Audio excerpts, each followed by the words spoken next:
Tirupati assembly సీటుపై గట్టిగానే కసరత్తు చేస్తోంది జనసేన. ఎట్టి పరిస్థితుల్లోనూ గెలవాలనే లక్ష్యంతో వ్యూహాలు రచిస్తోంది. టీడీపీ నుంచి జనసేనలో చేరారు గంటా నరహరి. దీంతో భూమన అభినయ్ రెడ్డిపై నరహరిని పోటీకి దింపాలని పవన్ భావిస్తున్నారు. తిరుపతి అసెంబ్లీ సీటును అత్యంత ప్రతిష్టాత్మకంగా భావిస్తోంది టీడీపీ, జనసేన, బీజేపీ కూటమి.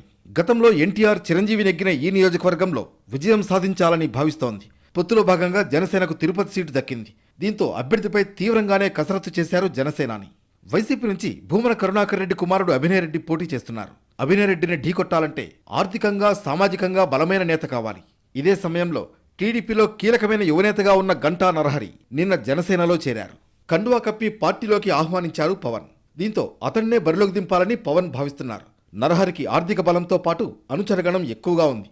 అది కాకుండా తిరుపతి సెగ్మెంట్లో సామాజిక వర్గాలు కూడా కీలకం కానున్నాయి. తిరుపతిలో బలిజ సామాజిక వర్గానికి 50,000కు పైగా ఓట్లున్నాయి. నరహరి బలిజ సామాజిక వర్గ నేత కావడంతో ఆయన విజయం ఈజీ కావచ్చని పవన్తో పాటు కూటమి నేతలు భావిస్తున్నారు. వాస్తవంగా నరహరిని రాజంపేట ఎంపీ అభ్యర్థిగా టీడీపీ ప్రకటించింది. అయితే పొత్తు, సీట్ల సర్దుబాటుతో సమీకరణాలు మారాయి. ఇక తాజా పరిస్థితి చూస్తే జనసేన నుంచి నరహరి లేదా అరణి శ్రీనివాసులకు టికెట్ ఇచ్చే ఛాన్స్ ఎక్కువగా కనిపిస్తోంది.